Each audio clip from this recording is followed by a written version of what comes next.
This is Wild on 7th, your favorite Wild podcast. Did you guys see this? This is unbelievable. What is that all about, Kinger? Get in here for the real thing.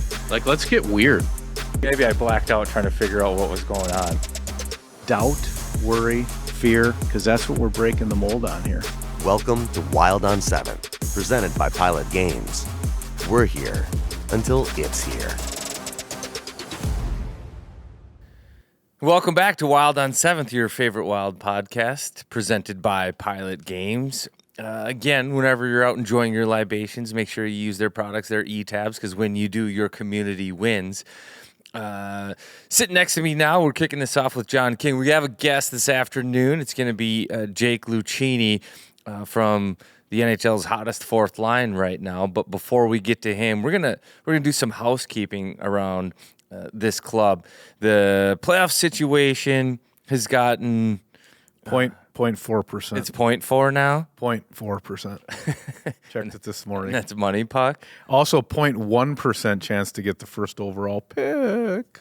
So I think, oh gosh, I should have. That is money puck. I should have looked into 0.4%. And it's 0.1% to get the first overall pick. Yeah, and I think that's related to not knowing who's going to make the playoffs and who isn't still, but yeah. It's probably more related to, I think you can only move 4 spaces if you take the top lottery ball.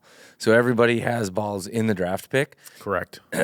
Tumbler, and then, so basically the Wild aren't going to fall all the way to 5th place or 4th place, whatever it is. The simplest way to, since this podcast is rooted in optimism and breaking the mold, we have 75 games played, 81 points.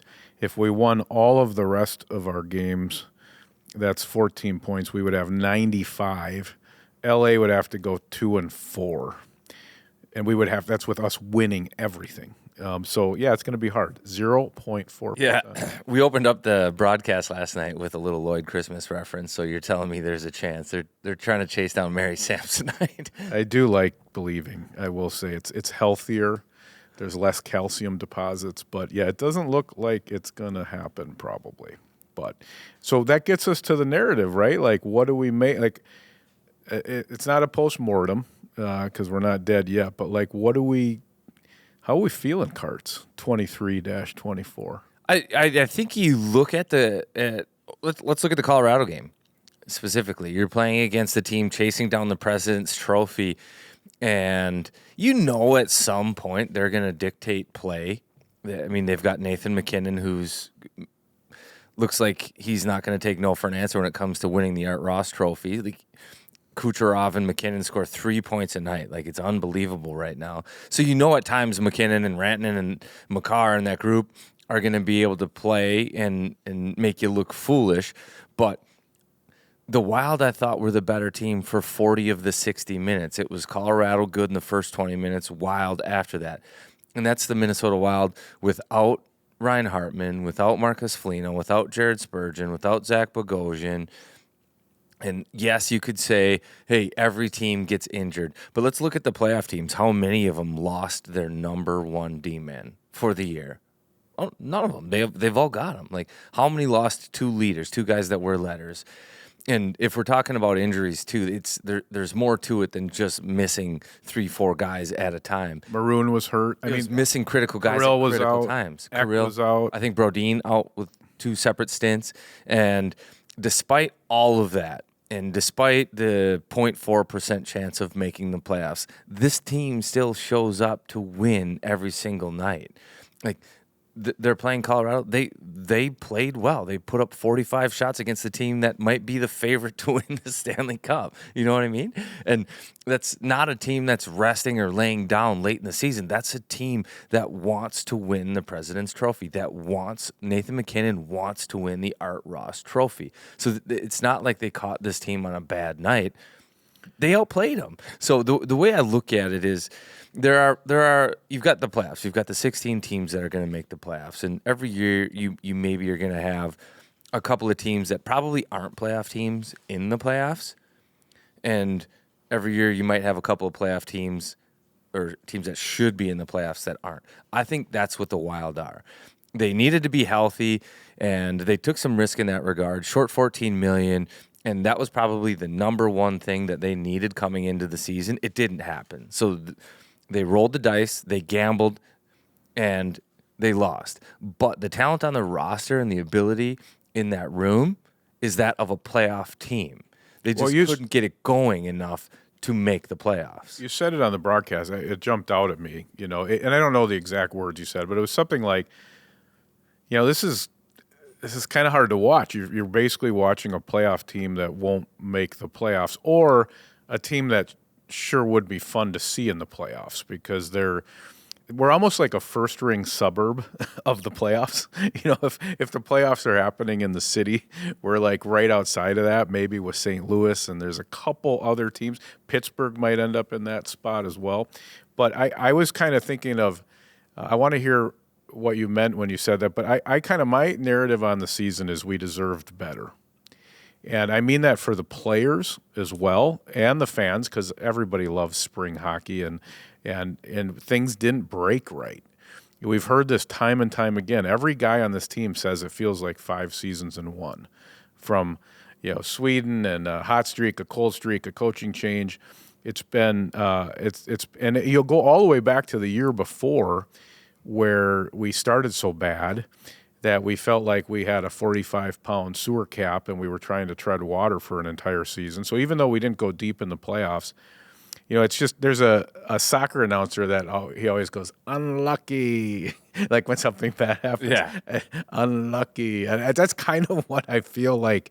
It's like, it's unbelievable. You got Spurgeon and everybody's just going down, and they battled to the end for sure, but we deserved better, and so did the 23 guys. The season started off odd too, so the East was on fire early, and we played them. It was like, hey, you're going to need 100-some points in the East to make the playoffs, and now look at it. The West is actually. No one loses in the West. Nobody's losing in the West right now. And in Ever. the East, back to the point I was making, that there are non-playoff teams that are going to be playing in the playoffs. That's happening in the East, and there's going to be 3 teams. Philadelphia is not a playoff team. They're not. They even traded at the deadline. Like they're like Sean Walker, who just played against the Wild from Philly to Colorado. Like Philly was unloading guys, Yeah, they're not. and they're making the playoffs. Right now, they're sitting in 3rd in the Metropolitan. Yeah. No, that's. And then you go down, the Islanders, the Capitals, and the Red Wings, and maybe even Pittsburgh. So there's going to be 3 of those 5 teams that make the playoffs. They're not playoff teams that are going to be playing in the playoffs. Now, the Wild are the opposite of that. Yep. They are a playoff team that will not be playing in the playoffs. And I'm not saying that there should be 10 spots in the West or whatever that is. What I'm saying is that they have the talent. They're good enough. It's just the circumstances and the way that they've played out have led the Wild to be on the outside looking in. St. Paul is east of the Mississippi, I mean, we could be. Maybe we go and get in the East. That'd be nice. You get the radio stations right. It's a W in the front and a K in the front if you're west or east of the Mississippi. We're right on the line, man. Maybe we just make a call. Is Torts coaching Philly? Just be like, hey, we got to take your spot. We've watched you. You're not very good. Playoffs aren't going to be much fun for anybody in Philly. We're coming in. We're going to take your spot. But when you said that, I think the shots were. I was just shocked. I want to know why there were so many shots last night. By the way, too, like why were the shots like 25-30 in the second period? But what did you mean when you said the version of what you said? Hey, this is a playoff team that, I mean, specific to that game, what you were watching. Well, that's what it is. Is you have a team like Colorado who is good and a cup favorite, not having an answer for the Wild, and it wasn't like Colorado was off. It's not like they were playing poorly. We were a handful. Yes, it was a handful for what might be the best team in the West right now to handle. And maybe I think it's a two-headed race. I think it's Dallas and Colorado for kind of the best 2 in the West. I think Vancouver's kind of fallen off a little bit. But, yeah, so you have Colorado, great team, cup favorite, playing their brand of hockey the way that they want to play, and the Wild were going toe-to-toe with them. Now, with the Wild, what they didn't have and what they haven't had for the last couple of weeks and maybe throughout the season is like that secondary scoring. And yeah, brutal. So Kirill, the last 2 games, Ottawa, Colorado, the top line has been quiet. And in the Ottawa game, they really didn't even generate many chances at all. They did generate quite a few shots. Both the top 2 lines did against Colorado, but no points. They did on the power play. They get a power play point, but that's it. So the 5-on-5 scoring, if I have to pick one thing next year that has to improve for them to lock a playoff spot, it's going to be getting some secondary scoring. That doesn't mean that you need your third and fourth line to score 25, 30 points. You need like that second line to get 50 points, 60 points, whatever that might be. They don't have that right now. So if Kirill and Ek and Zuki don't get 2 points a game, it seems like the Wild aren't going to win. And that needs to change at some point. And I think you got to, I don't know, it's going to be hard for them with their cap and everything, but if guys aren't producing, you're going to have to try different guys. When you're looking at, we've had some of the people in the bottom 6 this year that just were cold. They were cold all season. Now, I'll defend those guys because some of that is situation. The fourth line starting to score now, to me, isn't a coincidence. I think they've gotten to a point in the season where there's nothing for them to lose. You play in these tight games and every game matters. Your job as the third and fourth line is to not get scored on. Just holding your breath. It's not to score goals. So you can't cheat for offense. Watch any of the top 6 on any team. They're going to be on the offensive side of their D, man. Rantanen on the empty netter. Rantanen on the empty netter in the Colorado game is a perfect example. Zuccarello goes to hold that puck in, and Rantanen bets. He rolls the dice that one might jump over Zuccarello's stick. It does. He gets rewarded, and he gets the empty netter. If that goes the other way and Rantanen is a fourth-line guy, Zuccarello holds that in, and they all of a sudden score 6-on-5, that guy's not playing. Yeah, he's taking a long break. He's done. He's on the exercise bike. Yeah, but Rantanen can do that. So there's like a risk-reward, and when you're playing on a third and fourth line in tight games, your season's on the line, you just don't have the leash to be able to make these offensive plays. It's like it's not worth it. But all of a sudden now it's complete do or die where, hey, something's got to give. They're making a couple of plays. Mason Shaw with a forecheck, gets to Letary. They're making a couple plays. They're cheating. They're getting in on the offensive side. And it's not cheating, but that's just the best word for it, getting on the offensive side of a guy so that if a puck pops out, you got him beat. It's hard to beat a guy one-on-one in the NHL. If you can do it, you're going to make $7-8 million. The other way to create offense is to get on the offensive side of him and hope the puck gets to you. No, it's true. So let's kind of go through. We obviously are the teams podcast, so I think I'm just trying to think through fans and how they're feeling. I think so. The stuff that is promising to me, the youth movement. There's this Yellowstone prequel called 1923, and I'm going to tie this together. Don't worry. One of the sons moves away. His name is Spencer, and the ranch gets under attack while the big guy's gone, and all the young people on the ranch have to learn how to fight. And then he's going to come back. And so all these young people basically learned how to fight and defend, and they were put in positions they weren't going to be. And now the hero is going to come back, and all the pieces will be there with more experience. I kind of feel like that's what's happened with Faber getting this experience. Like we've put people into positions they never would have been in. Right. And if we can come back next year and have even a little better luck, because really the things you're missing is we didn't get the Maroon thing, didn't work out all the way. He started well, and then he got hurt. Foligno was doing much better than last season, and then he had some injury trouble. Spurgeon gone from the start of the year. If you put some of those pieces back in, because when we started this, Carts, we talked a lot about culture. Mm-hmm. It was like these guys love each other, so we love them. They've got a good room. Now I think it's turning into DNA. You talked about it last time, right? We got some winners here. Ek, Kirill, Faber. And I know everyone's scared to talk too much about Brock Faber because we don't want to jinx it because we're Minnesotans. But most Minnesota Wild fans are putting him in the black box of the airplane. Those are the 3 guys in there. Yeah.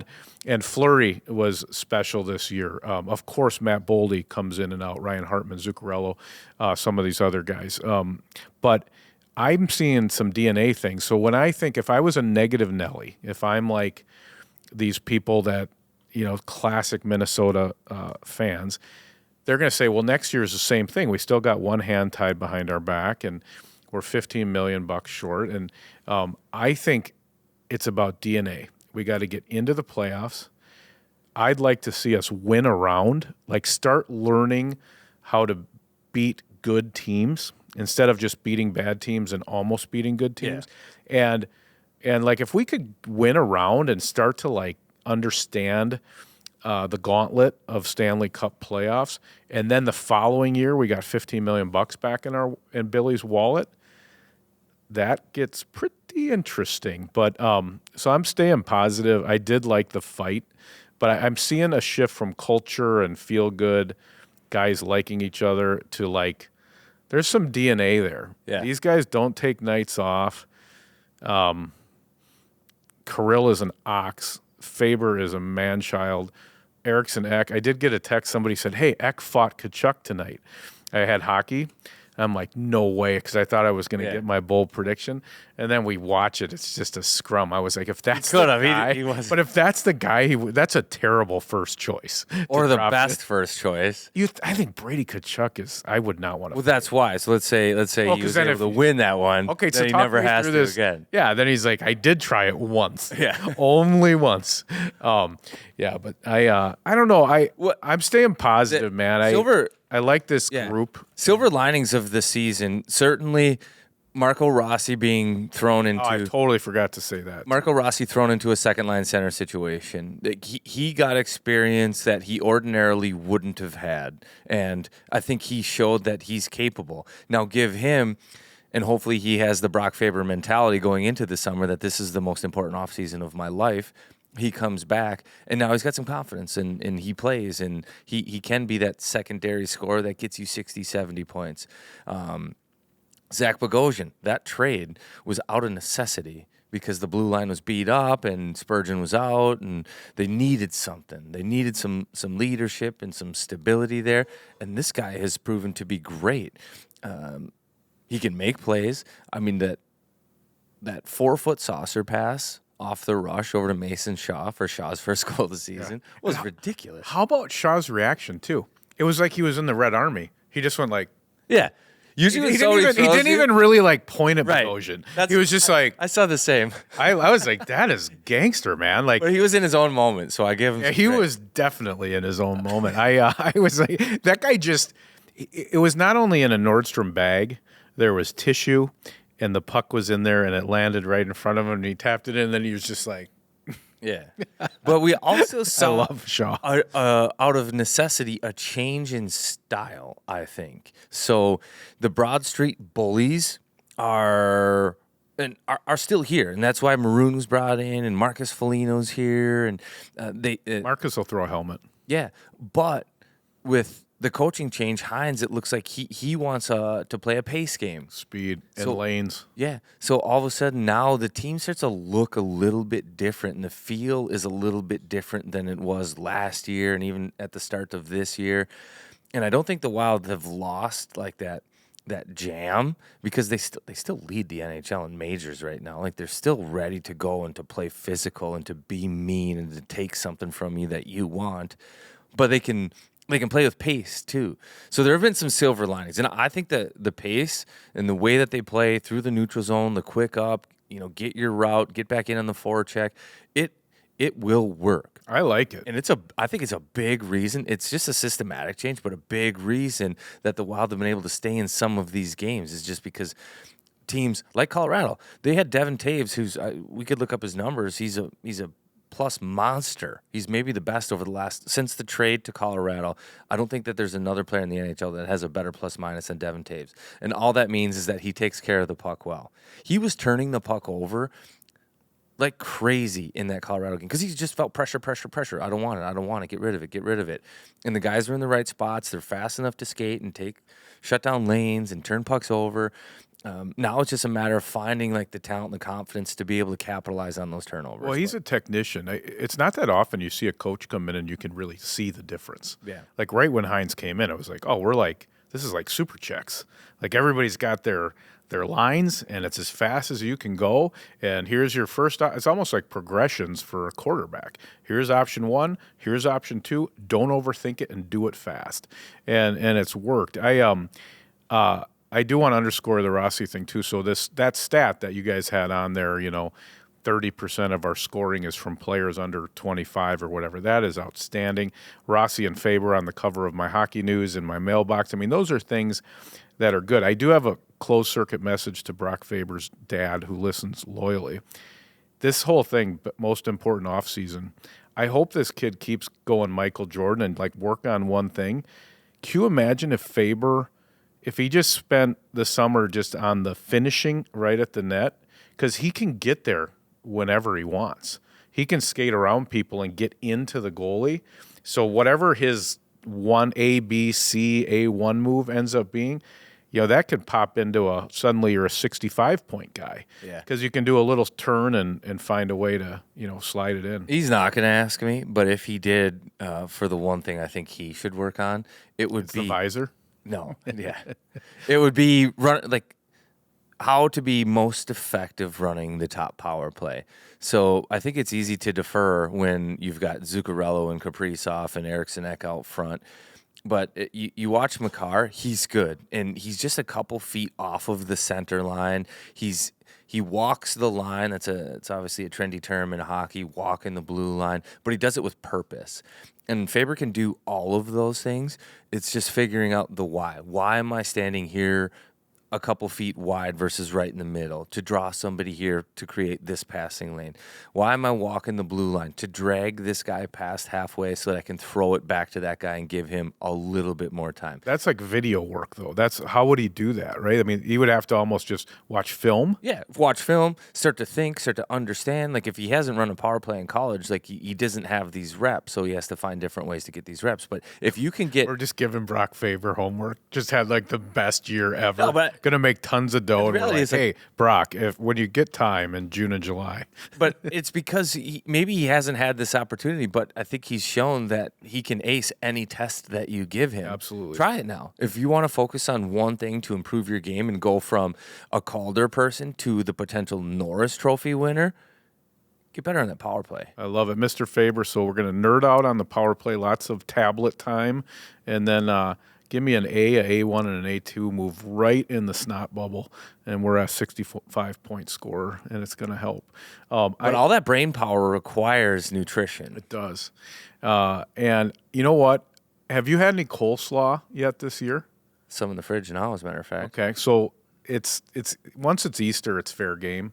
It's like white pants. You can bring out the white. Yeah, like you can seersucker. Bring out the white dressing. Coleslaw, yeah, you can do it. And so I prefer to stick with Jimmy's because they're local. They're down in Stewartville, family run.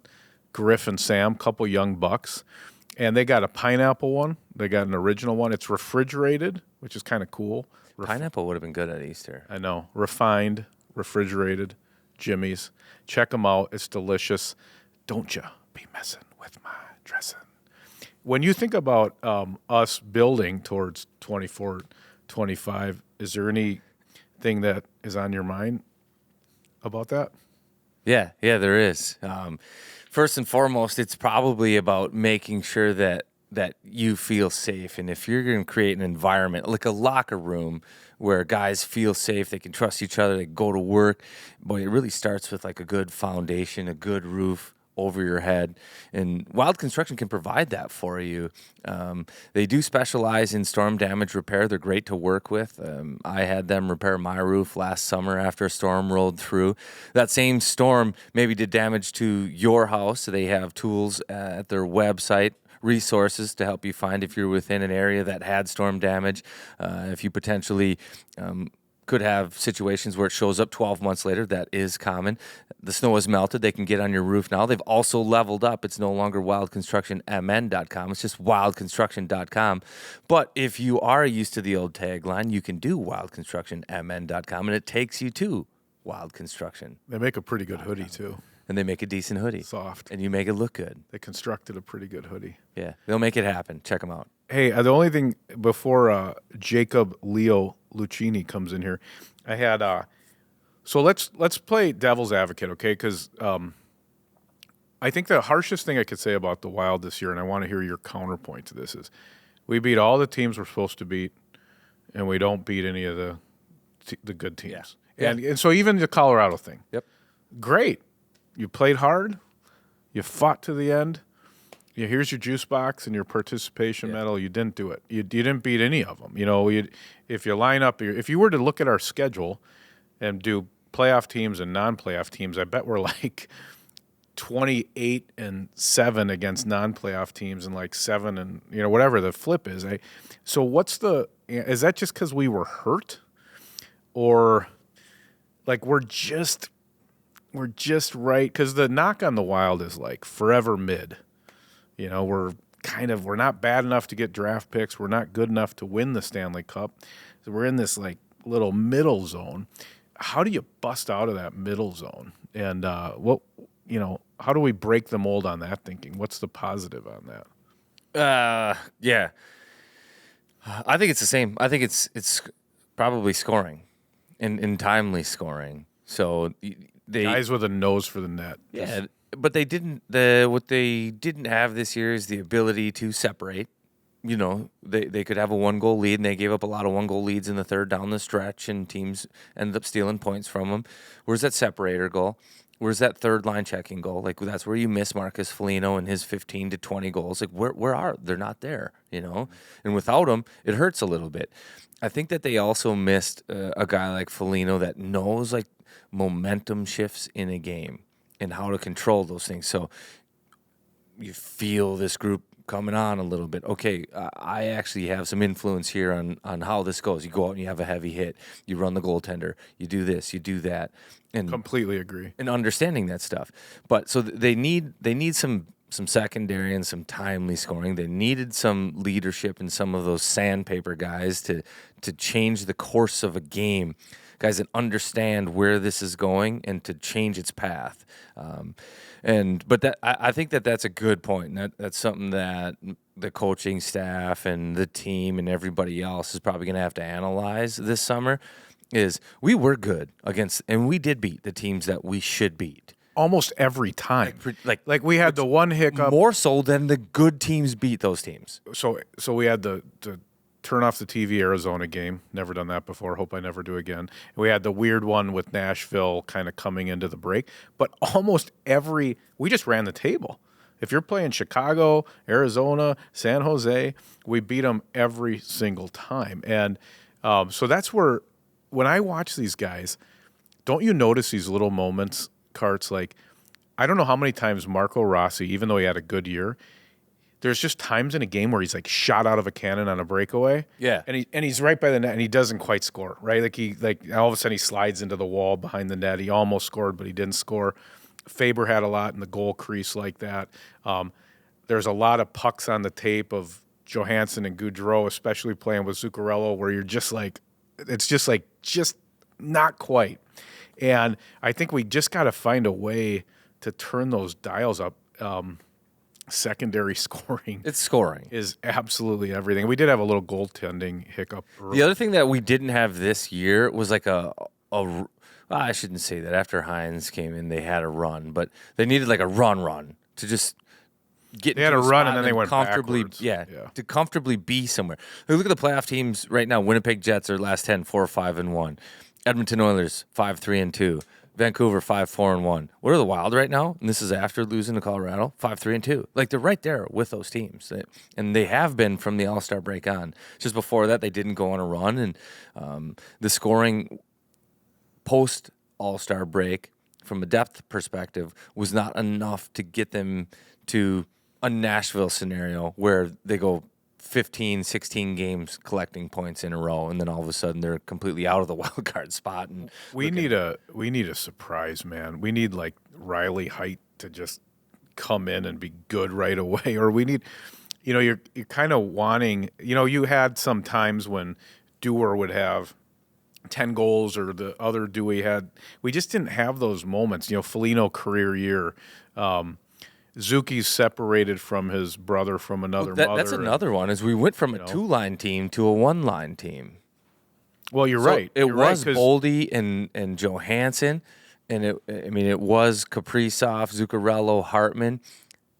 It's turned into one line. Yeah, because you've really loaded that line up, and Zuki, I will say I would never want to play with Zuki because he would show the world how bad I am because he will put it on your tape, and but when he's on an island, sometimes he's on an island. I don't know. We really have become a one line team, and that has to change.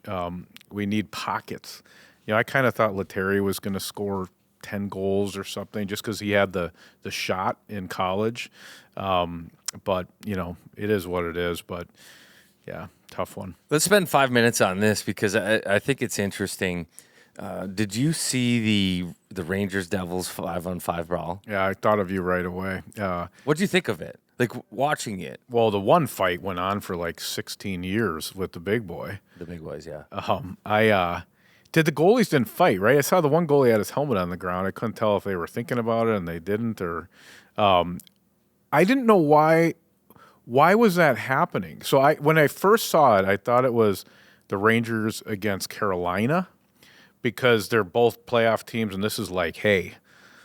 But why was it happening with the Devils? So the Devils are out, right? I know your fight. What was it? Oh, so he hurt the Devil guy, right? Yeah. Got it.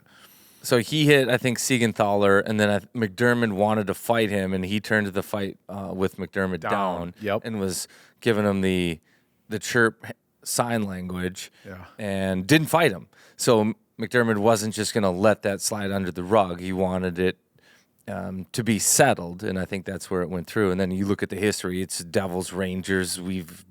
It's happened before. You were in it. Yeah. What did you think of it? That's more important than what I thought of it. What did you think? I mean, how many people texted you when that happened? There was a lot. How many of the guys in the original fight texted you? A couple.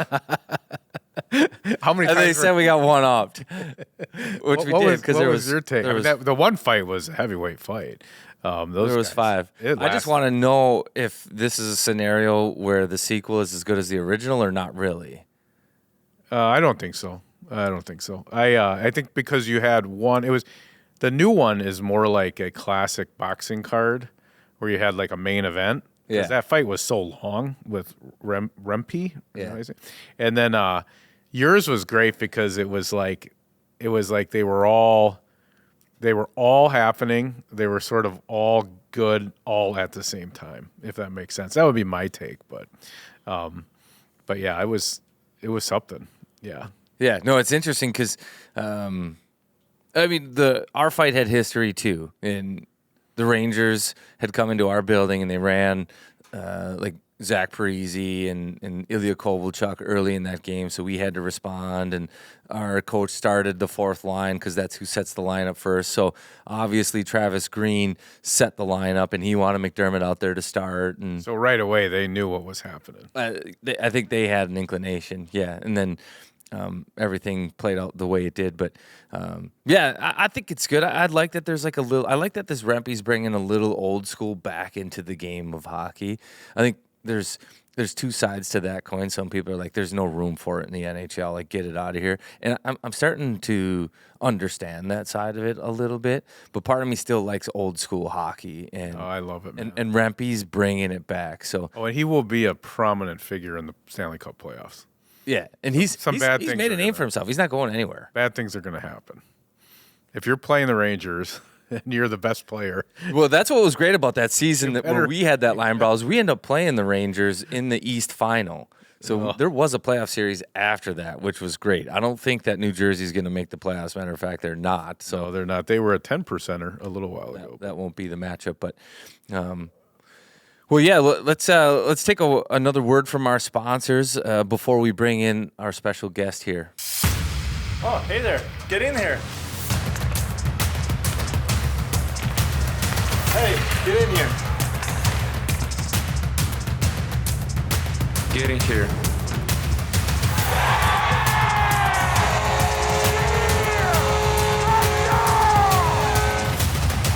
Get in here!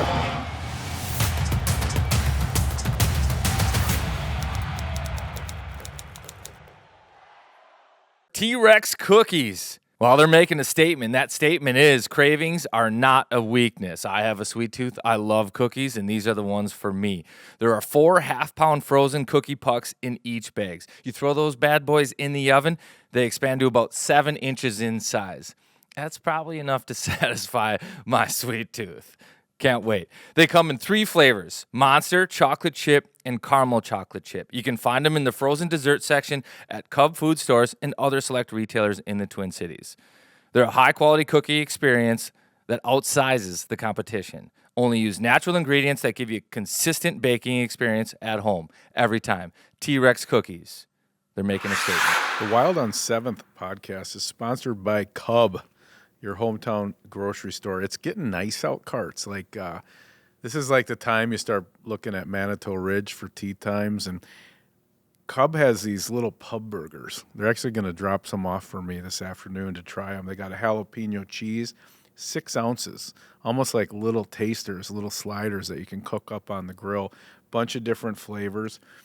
Anything else you can think of getting at Cub that people might like? Well, yeah. As a matter of fact, their milk is the freshest around, and it might be the only spot to get our friend Kevin Gorg's Basic 4 cereal. So if you want to try out what keeps Kevin Gorg up at night, you only get it at Cub. And I don't even know if that's a sugared cereal or an unsugared cereal, but Gorgie likes it, and he knows. Cub, they're local. They're one of us. They're awesome. Check it out. Let me tell you about another fantastic service from Aquarius Home Services.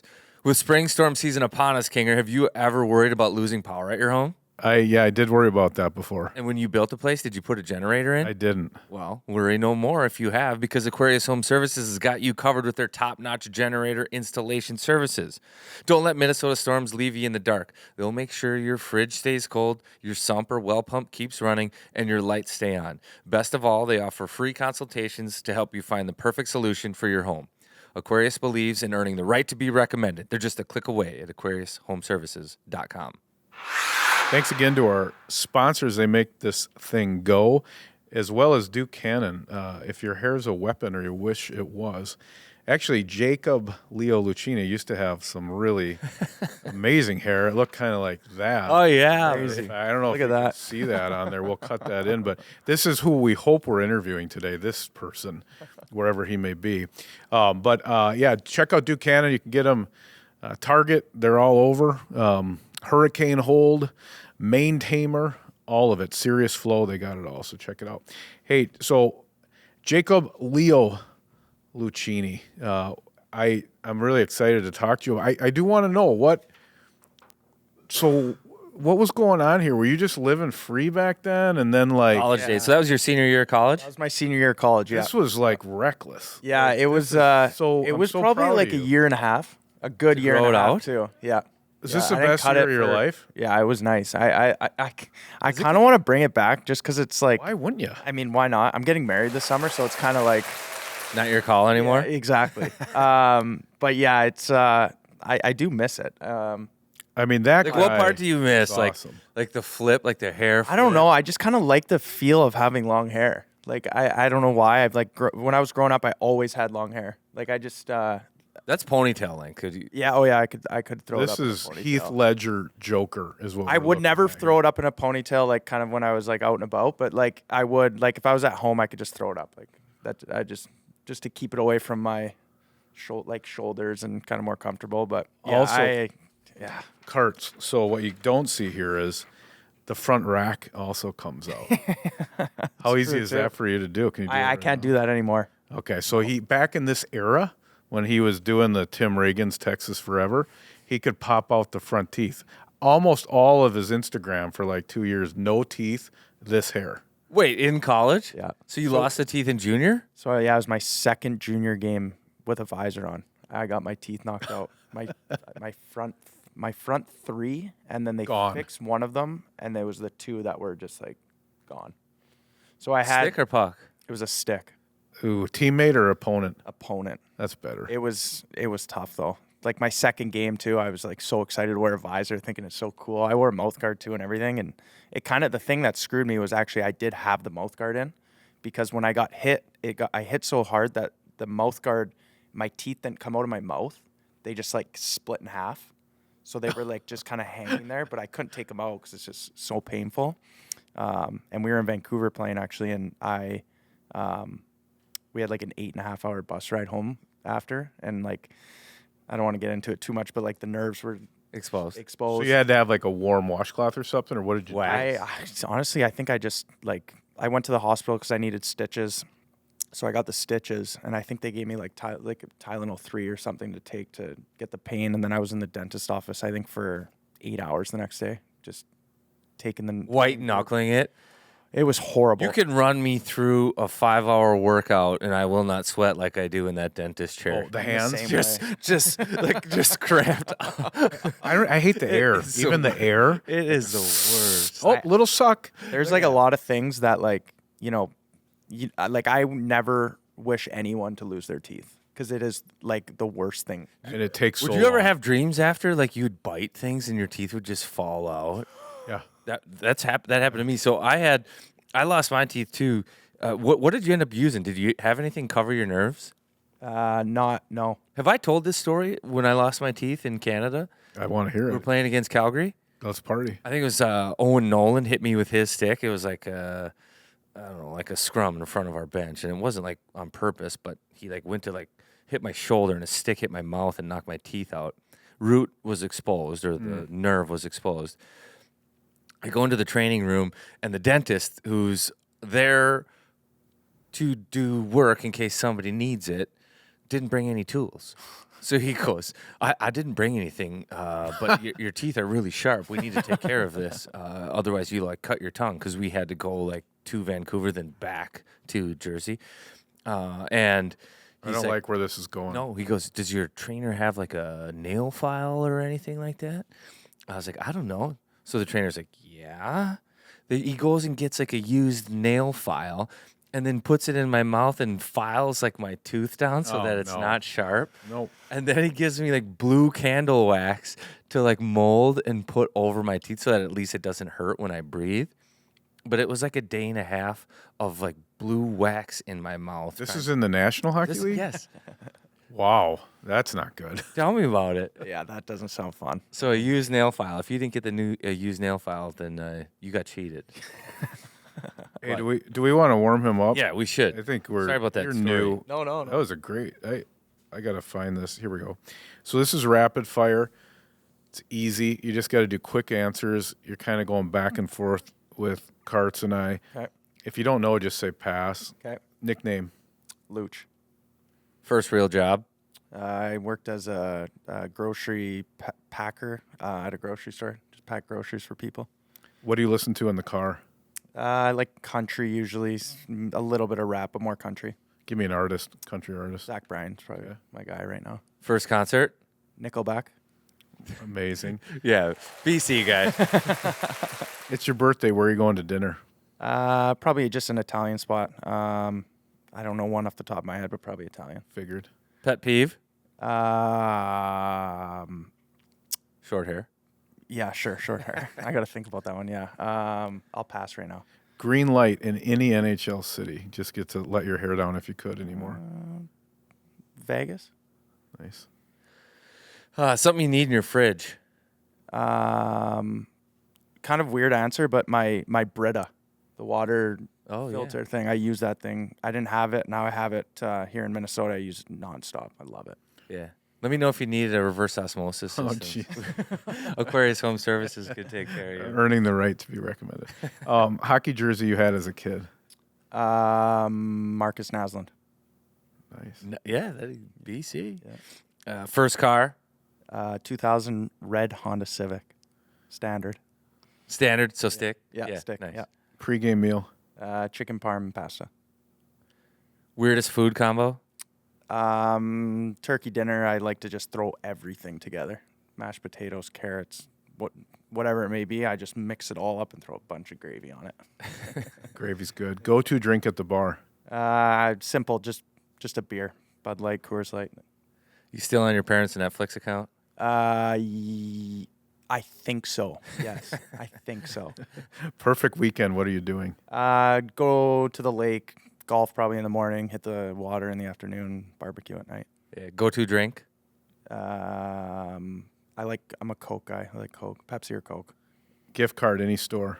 Give me Target. You can get everything there. How about a guilty pleasure? I'm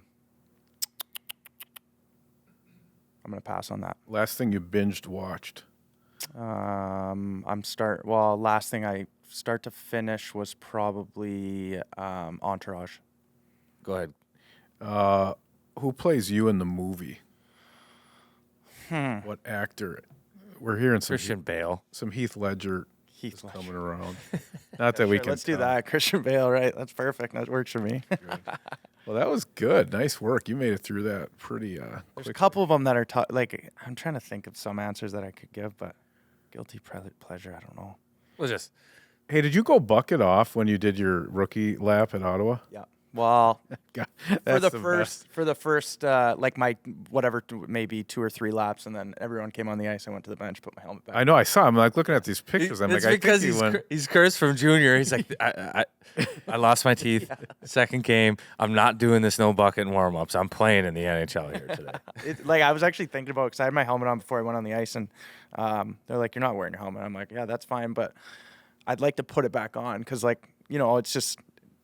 Yeah, it's like, your first NHL game, but you're also like trying to get ready to play. And I feel like if I didn't wear a helmet, I would it would kind of mentally, it would just turn me like off, not off, but just kind of screw with my head a little bit. Distract you. Exactly. Yeah. Change the Yeah. routine. Exactly. Yeah.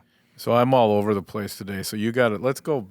Walk him through his hockey journey since this is your first time. Yeah. So here. Canadian Kid Trail, BC. Where is that in British Columbia?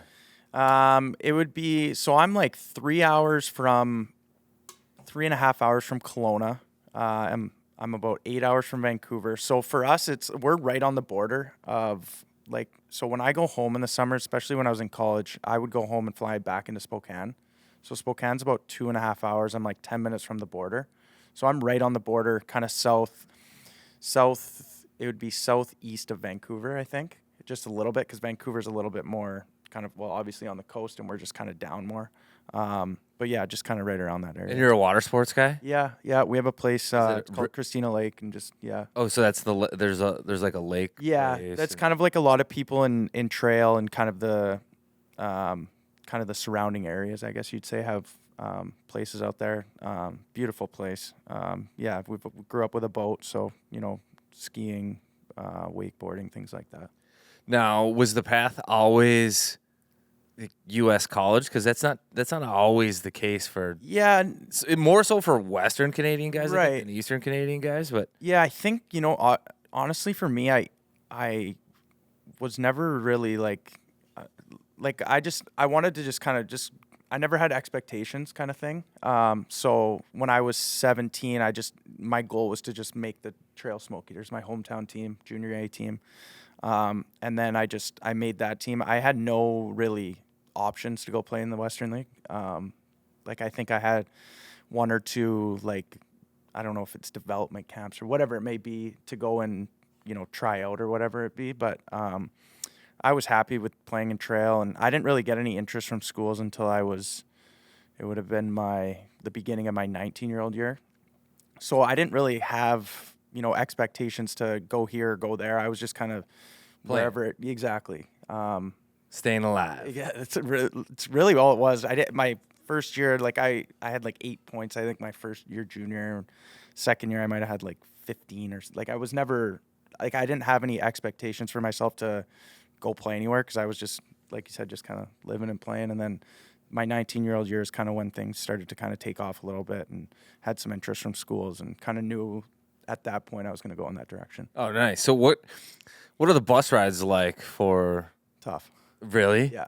The BCHL is not bad, because if you're in the Okanagan, you have teams there's four teams maybe, like Penticton, Vernon, West Kelowna, Salmon Arm. They're all within a couple hours of each other. But for trail, it's our closest would be probably Penticton's, just over 3, and then you get West Kelowna, and all those play 3 to 6 hours, and then obviously the mainland teams and the island too. So it gets long. Sleeper bus? No. Wow. Normal seat? Just a normal bus, yeah. Is Trail Yikes. I'm picturing Trail being like a town that has a general store, There's like moose walking around. Yeah, what's the population? Is It's like that what it's 10,000? like? Yeah, it's about 10,000, I'd say. There's not a lot going on. There's a mill there that I could be wrong on this, but I want to say probably around 2,000 to 2,500 people work there. So it's kind of the main attraction, or I shouldn't say attraction, but kind of the main source of, why people are there. A rich history in hockey. Won the world championships in, I want to be right here, 39 and 61, I believe. I think it was 51. Maybe it's Because 51. didn't your dad play or somebody My play? grandfather won the year before the Trail did in Oh, maybe that's what I read. 60. He or won with 50. Edmonton. He won with the Edmonton Mercuries, yeah. So, We did our homework. yeah, I like that. You, by the way, you have played on some of the most amazingly named teams of all time. The Trail Smoke Eaters, which I need to be reminded what that means, the Beaver Valley Nighthawks, Yeah. and the Laval Rocket. Yeah. I mean, that is like, Doesn't get much better. yeah, you should get traded to like the Jackrabbits or like, I don't know what's missing, Jackalopes, but that's good. What is a Smoke Eater? I'm gonna guess. Can I guess? Yeah. Because if the mill is in town, I don't know if they burn the byproduct, but maybe it's part of the mill or something, like the smoke from the mill. That would be my guess. Someone might need to fact check me on this because I don't know if I'm right, but the story that I've heard Oh is, no, this is going to be wrong. it honestly might be, but it's a great story. So like you got to tell it. But they were playing a game and someone threw a pipe on the ice and he started smoking it. So they Yeah, just that's named the it. team the Smoke Eaters. Really? Yeah, that's Oh, what I heard. great. But it might have something to do with the mill. I'm not 100% sure, but that's kind of the story I go with because Yeah. it's kind of cool. That's the urban Someone legend. threw a pipe on the ice and a guy started smoking it. A player? Yeah, a player. There's no way that's the true story. It's a great story. It's a though. great story. That's definitely a story that other players tell each other. But So when did your family move to Trail? My parents grew up in Trail. So was it your grandparents that moved there? So my mom's side's from Ontario. My dad's side's from Trail. So your dad, obviously, his last name's Lucchini. Yeah. So my great grandfather came over from Italy. Yeah. And then my grandfather, he was in Edmonton. I have family in Alberta too, it kind of extended family. But yeah, my parents grew up in Trail, and then me and my Because a large part of the population in Trail comes from Italian descent. yeah, we got to get into this Italian deal. So we had Lou Nanni on, and he's the godfather of Minnesota hockey here, a proud Italian. Your current line, Lucchini, Lettieri, Shaw? Z. Shaw Z. Z, no. a So, little bit better. so could we call him Shawtelli? Shatelli, that works with me. I think mean, that's okay with me. We got to get full Spumoni here. Either that or we got to get Celebrini, trade for Fantilli. Lou thought Foligno yeah, would be a Foligno good, would You know, it'd be okay. Yeah. and maybe this Matthias Michelli on Arizona. Oh yeah. Yeah. Michelli, Lucchini, Lettieri. we gotta get Lapanta out of the press box. Yeah. Right. There you For go. sure. So what kind of Italian, like, are you a proud Italian? Do you love, like, you We do said the chicken Italian. parm? You do the Not chicken parm? overly, to be honest. I guess you could say I'm a proud Italian, but I'm not too far like into it, if that makes sense. Have you been to DeGidio's down the I have been to DeGidio's. Okay. Actually, yeah, I'd say you're yeah. you're You're there. fine. Yeah. You haven't been I'm here that working, I'm long. working. So okay. But yeah, That's good. Let me see. Go ahead, Karts. I got a couple other things, but So Michigan Tech, you go there 4 years, don't miss a game. How was your college career? it was great. It was a really Trail's small town, obviously, like we've talked about, and Houghton's very similar. I like to kind of say it's Trail with a university in it, kind of thing. I think there might be maybe a little bit more people in Houghton, but under 15,000, and then you get the extra 10 to 12 with the school. But it was perfect for me because it was far away from home, but it felt like home. It wasn't a big change for me. The schooling was different for me, obviously, not being, from high school to college. I think I was two years out. So kind of getting used to being back into, school was a little bit different, obviously, but it's a great hockey community. They, I think we have like one of the best student sections fans in the country. I think that, obviously you get places like North Dakota who get 15,000. But, for us, I think it was maybe 6,000, half of it students. It was cool. I mean, the photo says it all, doesn't it? I mean, look at what happens when you go to this So place. happy. So you won the WCHA twice. You were a co-captain. Yeah, when did I don't remember when the WCHA broke up and like the Gophers went to the Big Ten. It's like 12 years ago or something. So when you were in the WCHA, that was after the Big Ten? Yeah, had to Yeah. be because So that was Big about Ten was 7 a- years ago. Yeah, the Big Ten was the Big Ten when I was in. Who were the best college players that you were running across, whether it was in the NCAAs or even in your league? My freshman year, we played against Michigan, and they had the line of, it was Kyle Connor, Yep. Mott, and Comfer. Yeah, nasty. Just like we never played them. It was in the GLI tournament, and I was like, whoa, Yeah. these guys are unbelievable. Yeah, And then who else would have been really good? I mean, just like, anytime you play against those big time schools, it's always really cool. Like, we usually play, I mean, the WCHA is kind of a smaller scale league, I would say. But then when you play teams like Michigan, Michigan State and Notre Dame and all those teams, it's cool. Being from BC, were you proud to see BC beat Michigan Tech 6-1 last week? No, that was a tough Okay, one. I was just trying to tie that together. You know what I liked when I watched that game, and I don't know if this is part of the culture of Michigan Tech, but it was great. So BC's winning late, and you just see the Huskies go, yeah, we're taking some blood. And it was like, the end of that game was like, if I'm the BC coach, I don't even know who I'm putting out there, because it was clear they're like, we're not winning, but this is going to hurt. Yeah, I mean, is that a thing? I mean, is that the style? I wouldn't say so. When I was watching that game, I was like, I mean, I wasn't blown away at it by any sense, but like I was like I was into the game because they played really well. Yeah.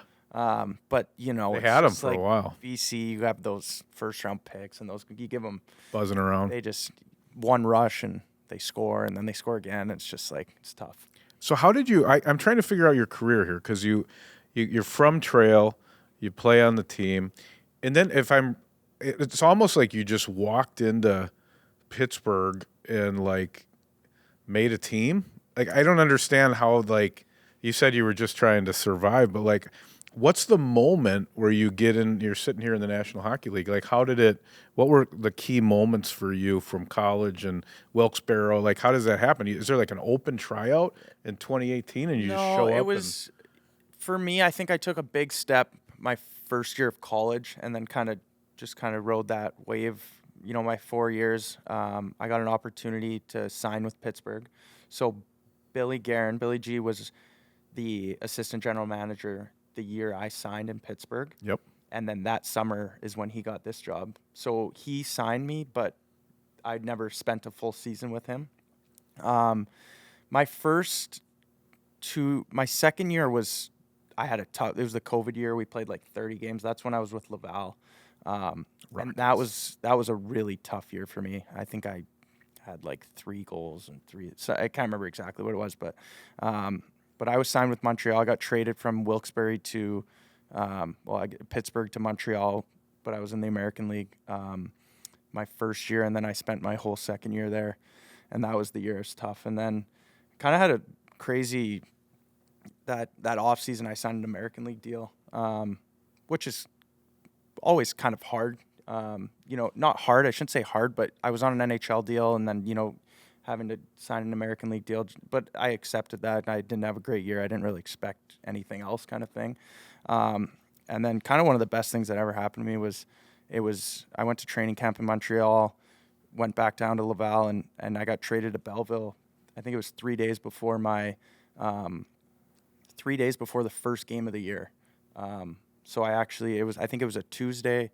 I got traded to Belleville. I drove down Tuesday, was in Belleville Wednesday, and then drove back to Laval on Thursday because we started our season in Laval. But it was just one of those years where I didn't really expect anything out of myself. I was like, I'm going to be here. I'm on an AHL deal. I don't have to worry about the NHL. I don't have to worry about this or that. It's just kind of go out and play. And, one guy, Ben Sexton, who's actually assistant coach in Ottawa now, I played with him my first year in Wilkes-Barre, and then he was the coach in Belleville, and I think kind of that was a big reason why I got traded to Belleville. He kind of knew who I was and maybe what I was capable of. I'm not 100% sure about that, but and he kind of guided me that year and really helped me out, and that was kind of the year that I really kind of took a step in the right direction. And then you're in Ottawa's program. Then you get National Hockey League games in Ottawa, and then now you sign the deal with Minnesota this summer. Yeah.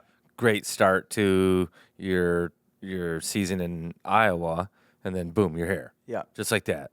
Yeah, it was crazy. For me personally, like, I don't like set goals or this or that. Like, obviously I want to be in the NHL full time. That's just kind of my goal.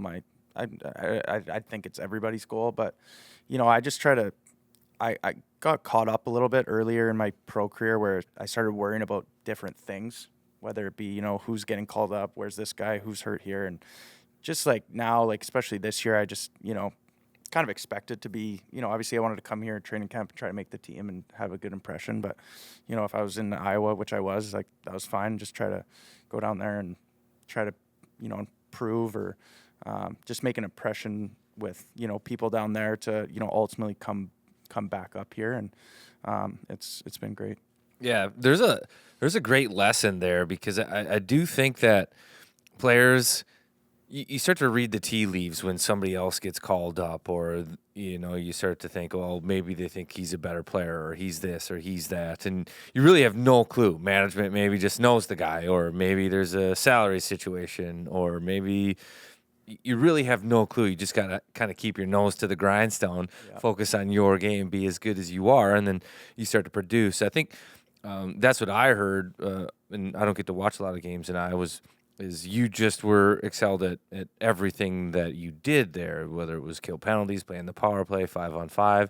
You start to do all those things, and boom, you get your opportunity. You come up here, and you're still in a good headspace to be able to take advantage of the opportunities you get here. Is that accurate? Yeah, I think so. I think, for me, like, I'm always trying to, continue to learn, especially, like, learn about myself. Like, I think, like, I got through that time where I was worrying about that stuff, and that helped me get here. And now it's just kind of continue to learn about how to, be here full time, if that makes sense. Which is, it's different for me. I'm, staying in a hotel. Like, just everything's just a little bit different, right? So, I'm just trying to continue to take it day by day. Learn what helps me and what can make me better, and being here and being kind of, full time at this point. So it's been a lot of fun to try to continue to learn through different guys and learn about myself in those situations. Yeah, how's the group? How's the locker room and everything else? Yeah, it's awesome.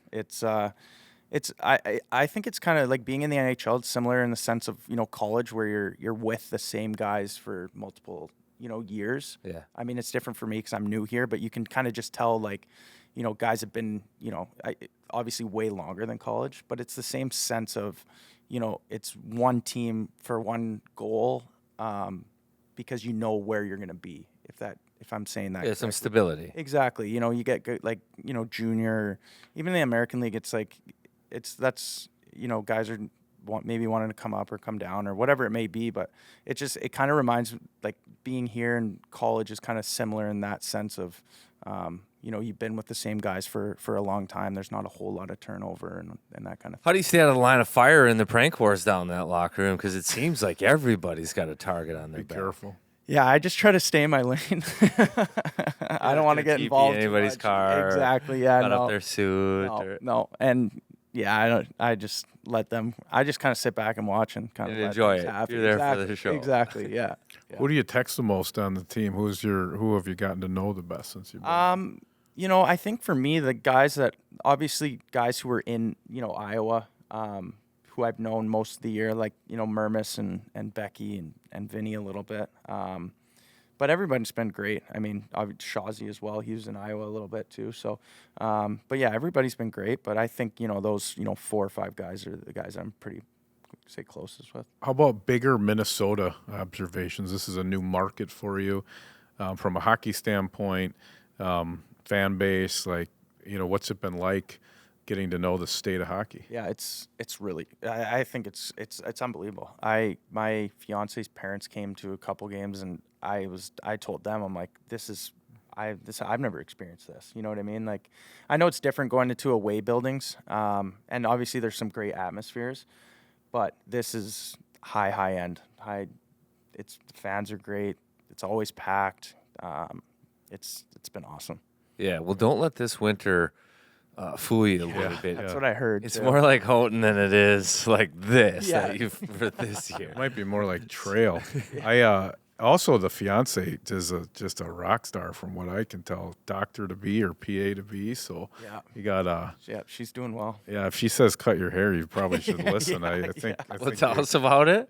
she's a force to be reckoned with. Yeah, from she's what I can a physician's assistant. So we met at Tech. She's from Little Chute, Wisconsin, right by Appleton, close to Green Bay. But yeah, we met at school. She played basketball on the women's basketball team, and then went to PA school in Madison, and has a job in Madison now. So that's kind of our home base, and she comes and visits when she can. And yeah, So you guys have a dog? we do have a dog. Yeah, we just got him probably be November-ish. Great dog too. So was it engagement then dog? Yeah. Yeah, it's funny because we were going to get a dog last summer. So we got engaged last May, and then we were going to get a dog, and I think it was in the summer. And it just didn't, we rescued our dog, and that was always our plan. But we were going to get one, and it just kind of fell through. And we're like, okay, we'll wait until after the wedding, and we'll get a dog. But she really wanted a dog. So She really wanted that haircut. 3 months later, it came up. She's got her stethoscope on. She's like, I think you should cut your hair. The dog's name is Blackjack, is that right? Yeah. Is that a gambling thing or what's going on there? No, he's just so when we got him, that was his name. He's Okay. black and white, just kind of cool morphed name. it into a little bit of, we call him Jack mostly, but Okay. yeah. Cute dog. So when I look at Houghton, who are some of the beauties that in the locker room, like just when you're a young guy, you're probably listening more than you're talking, but as you're in there, like, You talking the NHL room now? yeah, I'm talking that, like, who just makes you smile when you're like, this guy is, you know, It's always funny to watch kind of sometimes the Swedes kind of go at it a little bit. Guys like Midzi are funny. Do the Swedes holler at each other in Swedish? Yeah. Really? They talk a lot in Swedish. Yeah. So you just kind of got to pick up Yeah. figure out their spat. Yeah. we wouldn't know. They don't come on the podcast. I don't know None of what them. they're saying either, but it's just kind of, sometimes you can kind of pick up on who's mad at who or Right. whatever it may be. Trying to figure out how serious they are. Yeah. But it's good. Obviously Zuki's funny too, so. Well, he's an honorary Swede.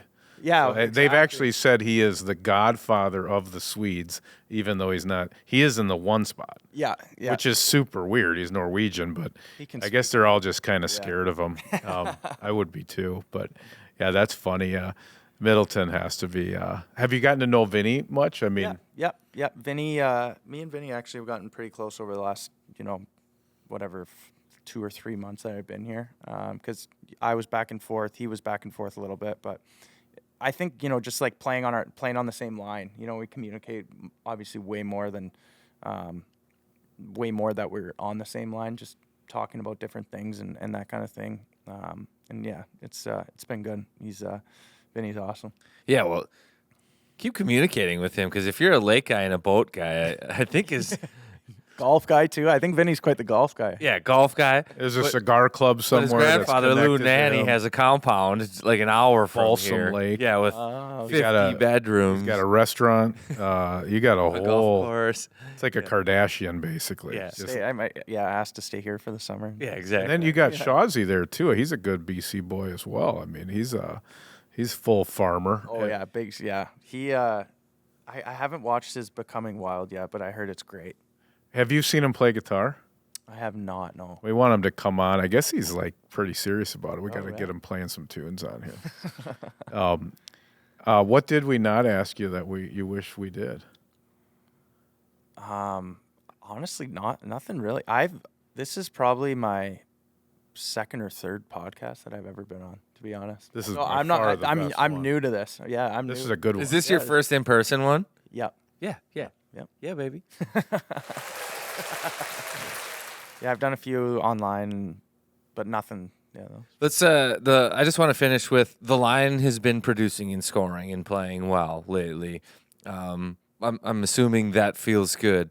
Like it's not the role of your bottom six to score goals, but you do have to score, right? So it feels good when you accomplish that and you help the team. And but does confidence grow from that? Like, do you guys?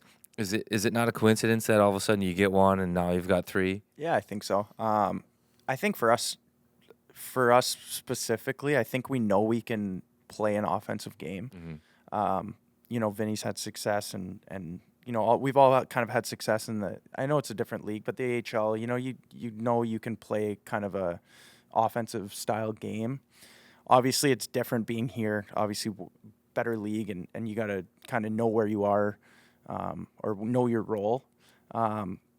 But I think, kind of like what I touched on earlier with, having how to go about and keep learning kind of on a day-to-day basis about being in the NHL. I think that's, I've been here for, a couple months now. And I think that's just kind of, helping me and our line kind of gel a little bit. And, we've been, playing well, and it's nice that a few have gone in for sure. Hey, you're 34 games in it. You're almost lined up right on the heater that 97 started going on. So when he went crazy, it's kind of when you jumped on board too. What are your observations on the Russian? Yeah. I'm just curious to hear. He's unbelievable. Like, it's crazy. Like you see, like I would see like last year, obviously highlights and things like that. But like when you're on, like even on the bench watching him play in a game, it's just like some of the things he's doing, you're like, it's crazy. I don't even know how to describe it. Like, he gets pinned in the corner and he comes out with the puck every time. It's just like the littlest things where you're like, how does that happen? And Yeah, he plays a heavy game. I think about him like a soccer player sometimes because they always practice like that first touch. Like they want to control the ball or their movement.